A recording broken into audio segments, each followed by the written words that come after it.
Good afternoon, dear Jackson. How are you? And dear listeners, dear followers online, I say hello.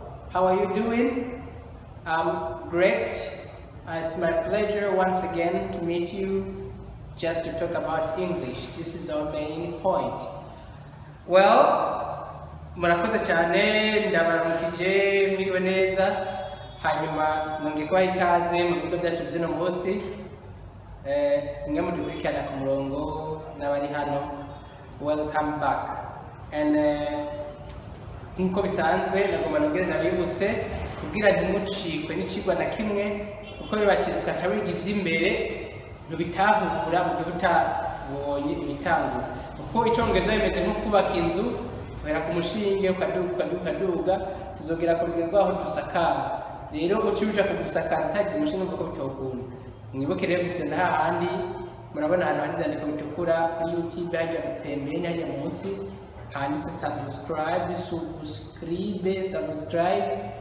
canke mu gifaransa s'abonner ucu hafyondako turonka message kwereka ko abaye abone hamutufite no kuri kajya gakengeri bafite amatelefone y'isuno bashaka kubona canke vayi na biti bukoresha hari agakengeri hajya uce ugafyondako.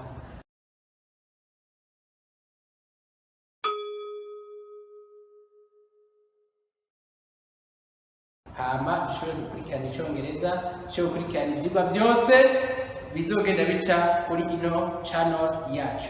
So tutaraniriye ngo tuvuge amajambo menshi tubandanye nica tuzanye. Well,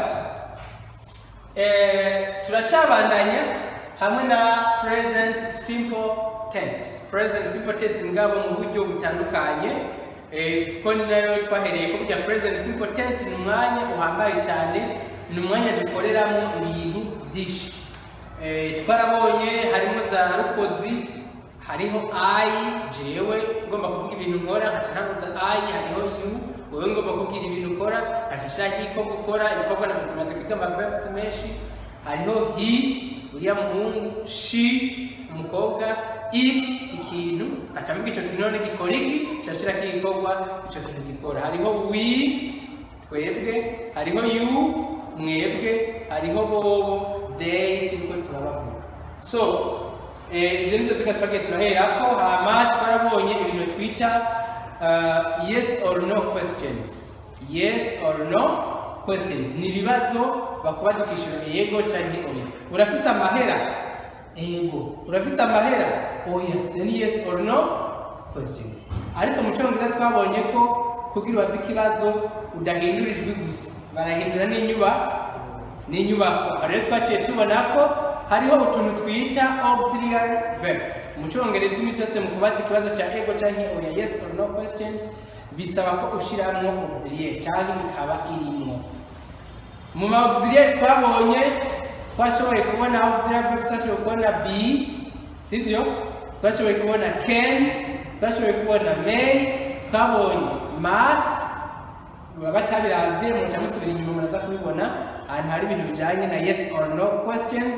Muce musubira inyuma mugende mukurikirana uko tugenda turanimero tango topic 1, topic 2, topic 3, topic 4 mugende murakurikiza ama topic ni musimba ko musimvye byo bagora ko mu bitaro.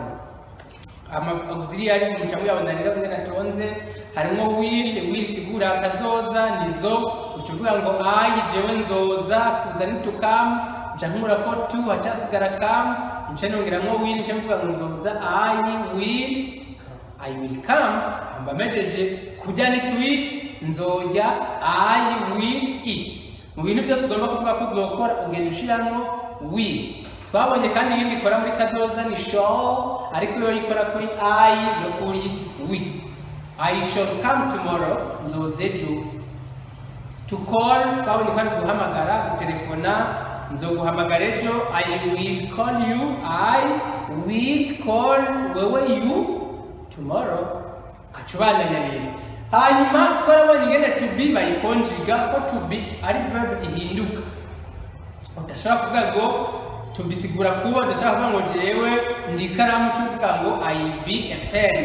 Oya ni I am a pen. Ngomba kuvuga ko uri ikaramu. I am a pen. Canke jewe ndi Murundi I am I am Burundian. Hapana ngo I be Burundian. No, I am Burundian. Canke I am mumbere ngufiya I am Burundian. Canke you are Burundian. Umuhungu ni a boy. Wowe umuhungu you are a boy. Jende umuhungu I am a boy. I am a man. Mugabo. Twebwe turabana tuvuga we are children. Mugabo uriya muhungu numudandaza. Umuhungu ni he is a businessman. Iyo hi uyikoresha mu gihe uwo muhungu uzi neza ko baca bamuvusha se kuvuga. Uzi ko batamutaho urakoresha izina Odas is a businessman. Aho bugomvye mu beforme bamumenye. Ariko bamaze kumenya ikintu kintu ngomba kumuvuga ko ucubandanya tusempema kandi afise imodoka and he has a car. Ntabwo tuvuga ngo and Odas has a car. Oh yeah. Alright. Iyo nayo ni verb to have nayo irahinduka kuri hishi na it. Ntabwo wongera ko s ahubwo irahinduka ikaba has. He has, arafise, she has, arafise, it has, irafise. So, tubire twaciye tubana mu kubaza ikibazo ko baca bagira inversion du sujet subject inversion. Kuri to be mu kubaza baracurika. Gucurika no kuvuga ucuhera kuri to be baca bongera ko rukoze. Bahera kuri am, bashyira ko I. Am I? Je mwigisha. Am I a teacher? Mugabo ndiko ndemera mvuga ngo I am a teacher. I am a teacher. I am. I ni ambere am ni akabiri jamera kuri kabiri. Am I a teacher? You are a teacher. Are you a teacher? Birumvikana? Yes. Hama he is a teacher. Is he a teacher? Umukobwa n'umwigisha. She is a teacher. Mama wanje n'umwigisha. My mother is a teacher. Aho nigihe utazi ko umukobwa mvuze iyo bari mama wanje canke bari inde. Ca ndamuvuga mu izina my mother is a teacher. Kubaza eske mama wanje n'umwigisha cyacurika is my mother a teacher? Acambana. Niko twabonye kuri to be hamwe no kuri za zindi zose twita auxiliary verbs zimwe nabaza kudonda bwa mbere uzifise ugomba kubaza ikibazo ucugira subject inversion. Harimo can, harimo may, harimo we, harimo shall, harimo could, harimo would. N'izindi kuya mwazibonye wazumvise mukumva ko mu bintu umuntu ariko aravuga karimo ucugira subject inversion. Tuzaza kutibona mu nyuma mu mwanya wa practice no musaza kuvuga cyane twubaka amajambo atandukanye kugira bye tumaze kwiga tubikombinirize hamwe mu mwimenyerezo wa speaking. Alright? Kuko ururimi n'ubwo kuvugwa si ubwo kwandika. Nukugwiga ukaruvuga namwe mukurikirana online muze kuza muri upima mwumve ko amaverbe twahereye ko kwiga muyibuka kandi ndabasaba ko muzamura bikurikira iminsi yose muzamura byumviza keshi umwanya wo guta kuraba udufilime tutwenza n'ibindi navyo naje nabikunda mugabo mubanze mu develop mubanze mu umwanya kino congereza kwanza kibinjiremo ntimuzoga muri aba mafilime y'abarundi gusa mushobora kuza muri gukurikirana ajya amasinema y'abazungu yo mu congereza byo bari byiza gushumba. So rero aho twari tugejeje hari hageze aho tubona mbega none iyo ta auxiliary verb irimo bicabigenda gute twabera bice gatoya muguno mo tusha kigona ngomba ko turuganza tubone tuti iyo ta auxiliary verb irimo none teacher tubaza gute tugahakana gute kubera twabonye harimo auxiliary mu guhakana wongera ko negation not iyo auxiliary atubanda mugabo ata auxiliary yumvikana irimo tugomba tubone ngene uca ubigeza. Tubananiza toujours muri present simple tense. Turafise verb to love, ngo tagufata verb yari yose to die, to like, to kill. Yari yose twabifata nta ngorane ni example. Ibi tugomba gukora kuri to love, bikora kuri aya verb yose no kuri aya twandi kubwa mbere murayibuka. Zose izo twita ordinary verbs kiretse zimwe twita auxiliary verbs izi zose zizagukora cyo kimwe zizakubona nka verb to love isigura gukunda to love repeat to love. Alright, to love rero tubibone mu mbere yo kwemera turemera iminsi yose ubanza kumenya ngene wemera ico kintu ugomba kuvuga. Nimba hageze kubaza ikibazo banze uyumvire mbega mu kwemera aho uvuga gute, nimba hageze kuhakana mbega mu kuhakana kwemera mvuga gute hamace mpakana. Alright, so we have we have a positive form. Positive form nimero yo kwemera. Chamvuga ngo jewe ndakunda, to love nakuye kukamye gukura ko tu, just gotta love you, I love. Ni ndakunda. Mshize ko you, mbashize ko nkunda karangura, I love you, ndagukunda mu Kirundi. I love you. Mu bisanzwe Icongereza ukuntu kigenda, uvuze mu Kirundi ngo ndagukunda, umva hariho jewe nda uyigu yasigariye wewe, uwo akucuvuga ngo I you love. Ubwiye mu Kirundi kigenda. Kubera hatangura I niyo nda, gu nayo urabona yakurikiye I mu Kirundi. Numva wacuvuga ngo I you love oya. Ariko Icongereza ukuntu kigenda, ugomba kwisigura mu Kirundi kigenda ngo jewe nkunda wewe. Niko ugomba kwisigura bigenda. Jewe ndakunda wewe, jewe nkunda wewe. Niki Icongereza kigenda. No kuvuga ako kantu uwo muntu bakunda yamaze iminsi yose inyuma y'igikoko. Jewe ndazi wewe, niki Icongereza kigenda. Alright? Jewe ndabona wewe. I see you. Wigiye uko bice bikorohera. Mugabo bisomye kubavuza ufata I you love. Ngo urankunda uri you. Nkunda ni jewe ndimo ene. No chamvuga rero ngo you I, cyangwa ngo you me love bari kuvugira. Ariko ni wewe ukunda jewe, you love me. Niko bigenda. Dusome tunamenye byagenze. I love you. Repeat this, Jackson. I love you. You love me. He loves you. Uribuka ko kuri hishi twongera ko es. Ariko hari indome twabanye bongera ko es ni nyizihe? O H X S and Y. Y yatanguriwe na consonant. Twihinduramo I and then ES. Kachongera ko rero ES. Twihinduramo I mu Cyongereza kachongera ko ES. AS. Okay. She loves me. It loves us. He loves you. Arakukunda. Uriya muhungu arakunda wewe wa mukobwa. He loves you. Arakukunda. Hamuriya mukobwa akunda jewe. She loves me. Shobora kuvuga mu kibanza cya she nkashiraho izina ry'uwo mukobwa mu gihe mutaza kumenya ko navuze nabi. Nca ndamuvuga kugira ngo mwumve. Okay? Mama wanje arankunda. My mother loves me. Wamaze kumenya ko mama afite mama wanje niho ncamuresha she. She loves me. It loves irakukunda. Inki iradukunda. Inka iradukunda. Alright. Aho urayizi tayizi maza kuyivuga. Inka mu Cyongereza yitwa gute? Bandika ecowe mugabo bagasoma ekawe. Nk'ubu naho byo tunyandikira ekawe mu Cyongereza uza wandikira ecowe mu Kirundi itariko ugomba kumenya kwandika neza amajambo y'Icyongereza bisaba kuya uyafata nk'uko uyumva mu Kirundi ukaraba indome ziyagize mu Kirundi mugabo batamenya ko badasoma uko basoma uko ububizi mu Cyongereza. Mugabo bw'ibi block ubifata ku mutwe bisome ubyandike niho bica bikoroha. Okay. You love it. Murayikunda. Ijya nka marayikunda, you love it. Cyangwa ijya filime marayikunda, you love it. They love you. Barabakunda cyangwa baragukunda. Urazi ko iyi you ikora kuri wowe umwe cyangwa kuri mwese. Niko ndavuga.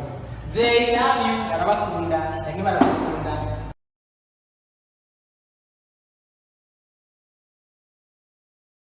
Okay. Tukiye mu kibazo naho bijya twatwarabibonye muri positive gukora ko tukadushira ko I you, he, she, it, we, you, they. Aha tugomba gushimikira hariya ni ngaha kuri questions ko twabwabone ubujyanye n'ama ordinary verbs.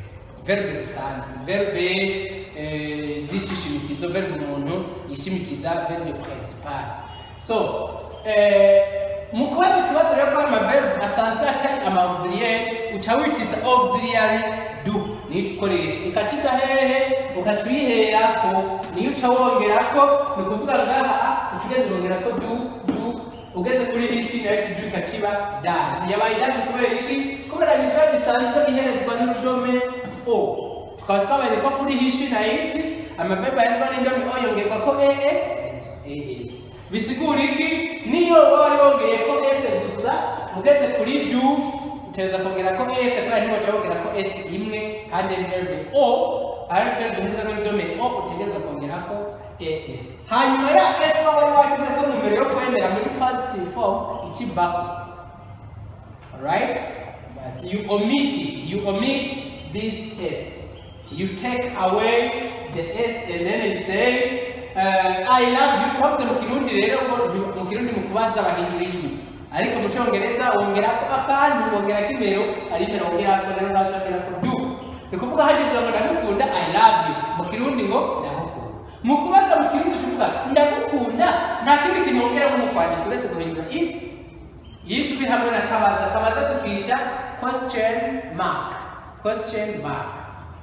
But in English uchufata ni I love you chongera ko do uchuvuga ngo do I love you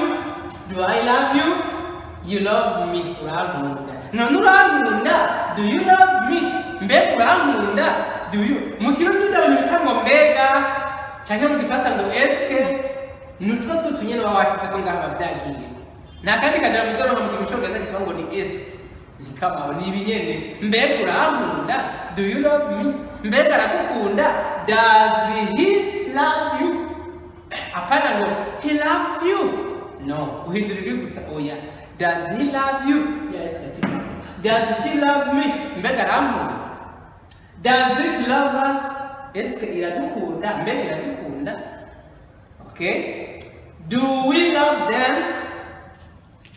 do you love it mbega murayikunda do they love you eske barabakunda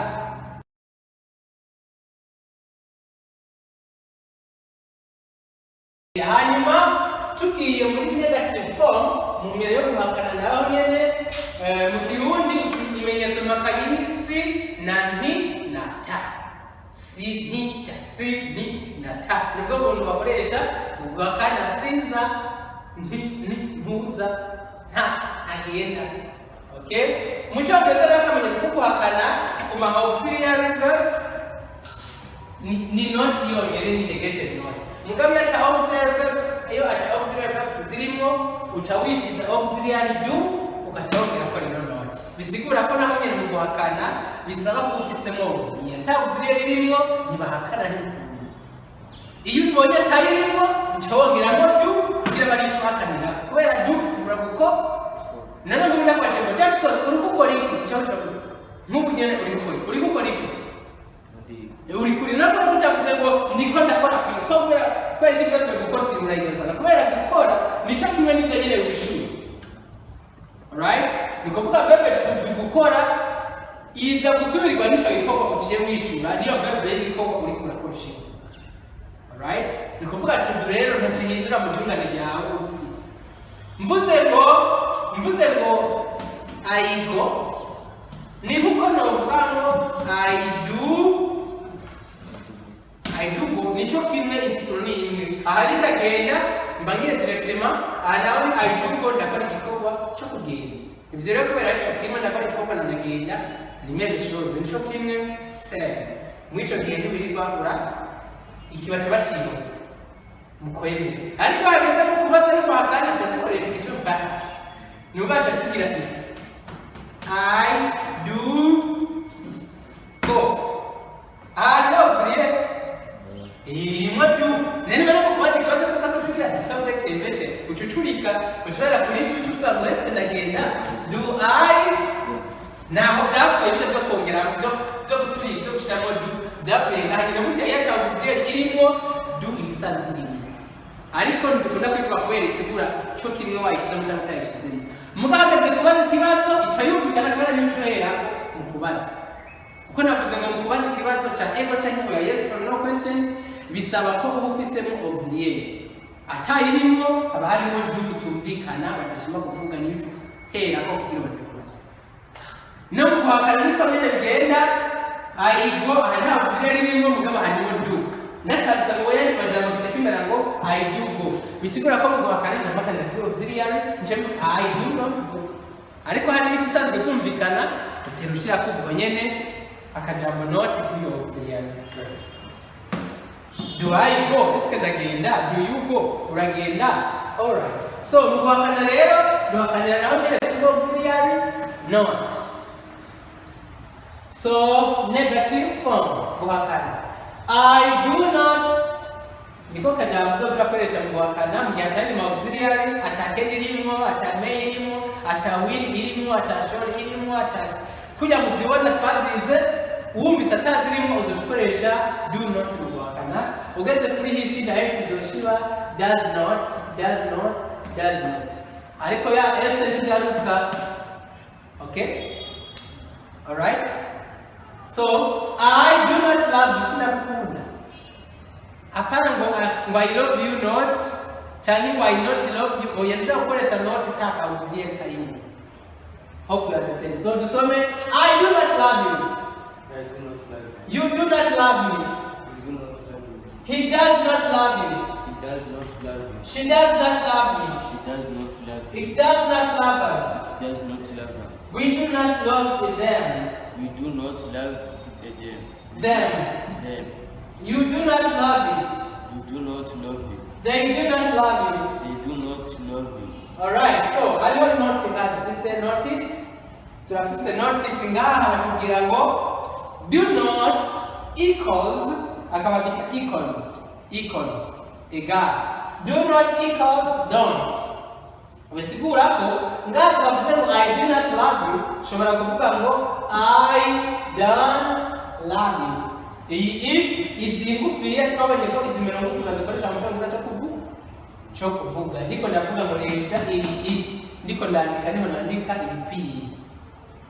So I do not love you, I don't love you, you don't love me, hama does not ingana equals doesn't. He doesn't love you, she doesn't love me, it doesn't love us, we don't love them, you don't love it, they don't love you. Niko tubikora. Hama cannot ni auxiliary. Sigura mushobora, sinshobora ni cannot, hama ingana na can't. Mu buryo bugufiya ndashobora kuvuga ngo ndashobora kurya I can eat, sinshobora kurya I cannot eat, cyane I can't eat. I can't eat. Must not sigura gutegerezwa, must ni gutegerezwa, kudategerezwa ni must not, cyane ingana na mustn't. Sintegerezwa kuza I mustn't come. Alright. Will not niyo muri kazoza, sinzo. Will not cyane ingana na won't. Sinzoza I won't come. Could not ingana na couldn't. Okay? Dukorere ko bigenda. Dear friends, ndibaza ko mwinjoyize mwanjohererewe ikigwa cyacu kijanye n'ingene babaza n'ingene bahakana. Hanyuma hari ikindi kintu twomeyeko ngo ucushira ko short answers, inyishu ngufiya. Iyo nyishu ngufiya uyishira ko gute? Uyishira ko wisunze auxiliary bakoresheje mu kukubaza.